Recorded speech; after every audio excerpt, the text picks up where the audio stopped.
Yo, what's poppin', y'all? You already know what time it is, man. We back at it with some more Nikke. This time around, we're gonna be doing our summons for the brand new Jill Valentine, who just released with the recent daily reset.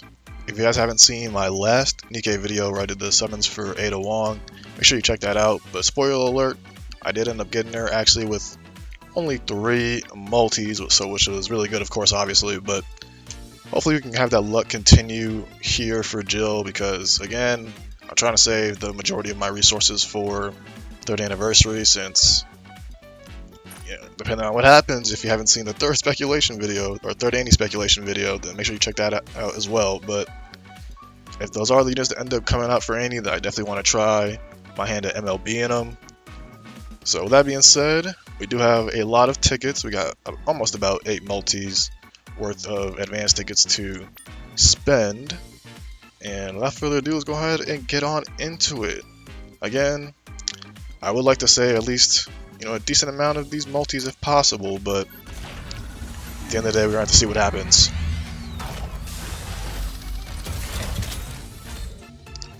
First multi, can we get the 1-tap luck for the 1 time? Fake out? Nope. Okay. Unfortunately, not 1-tapping either of the collab characters this time around, but that's alright. Go on with the second one. Come on. If I can do it at least within 5 multis, I'll be pretty happy. Usually the collabs like to treat me right. Second multi, though, is not any better. I mean, hey, we did do 3 for Ada, so can we do 3 for Jill as well? Come on, Jill. Gotta make this one a quick one. Need all the luck we can get for 3rd Annie. Come on. Show me that gold sparkle.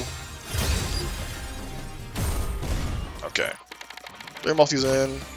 Not looking too great. Come on. Still got 4 multis before we have to start diving into the gems. Come on, Jill. I would like to save my golden mileage too, of course, because if I do want to actually MLB the 3rd anniversary units, then we may have to, tap into that golden mileage a little bit to save some potential suffering. But come on, multi number 4, Jesus. Okay, definitely not treating us too well this time around, but I can't complain too much. We did get pretty lucky last time, and we do have a lot of currency, as y'all already saw. This is number 5. We did say get it by 5. Lakers and 5. Come on. Come on, Shannon Sharp. You're not even. Can't even get no fake outs either, man. What's going on? Come on, Jill.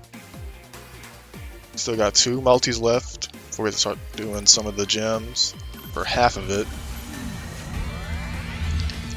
I mean, 5 multis down, not a single SSR. Surely with the rates, I mean, probability-wise, we should be getting at least 1 right here, right? There we go. There's that gold shimmer. Come on, let's just beat that 50-50. If you want to help me out, make it a little bit easier with the 2-in-1, which I did not get. I don't remember what that was. I think it was number 7. It was 3, 4, 5. Oh, it's counted, but we got it, man. Let's go. 6, or 5 or 6 multis. I already lost count. It don't matter. We got Jill. All we cared about, man. I think that was 6. Yeah, it was 6 multis. Hey, I mean, not bad, not bad. Again, I can't complain. Only have to do 90 summons in total for the entire Resident Evil collab, so I mean, getting that done within 100 summons is pretty nice. We are going to, of course, give her the overload treatment, as always. Make sure we hit that 8-minute mark. And I did actually make sure to get the manufacturer gear I needed in advance this time. I mean, I only was missing the abnormal body this time around. Which it does suck, because I don't know. Let me know what you guys think in the comments down below. But obviously, when it comes to like anomaly interception and what you should be farming, you should just be prioritizing getting gear above all else for your main team, especially because there's really no point in farming like for rocks if you don't have the gear to use your rocks on to begin with. But I don't know, kind of getting to that point where it's like I haven't farmed for gear specifically in so long that some areas are getting, you know, thinner and thinner. But again, I don't really like pull for every single character, so I don't really have to worry too much about certain manufacturers. I think it's only like really just abnormal for attacker and like Tetra supporter where I'm really like kind of lacking in gear in. But that's also why I've been stacking the gear exchanges and whatnot to help kind of ease some of that pain, even though it is kind of relying on RNG for the most part. But I mean, hey, 6 multis, not too bad. Hopefully we can just one-tap these gears, because for Ada was not looking too good with the one-tap. So if we can just make this nice and easy on your boy. Oh yeah, like that! That's what I'm talking about. I mean, first line being charge speed is pretty dog because she's an assault rifle, but elemental third line, attack second line, and they're both high value. I mean, that is the easiest double line lock of my life if I wanted to make that any better. Come on, arm piece. Okay, another elemental. It is a one-liner, but will not complain. That's a pretty high value as well. Probably won't be rerolling that one anytime soon, unfortunately, but single line attack. Okay, I mean, this is already way better than how I was looking for Ada.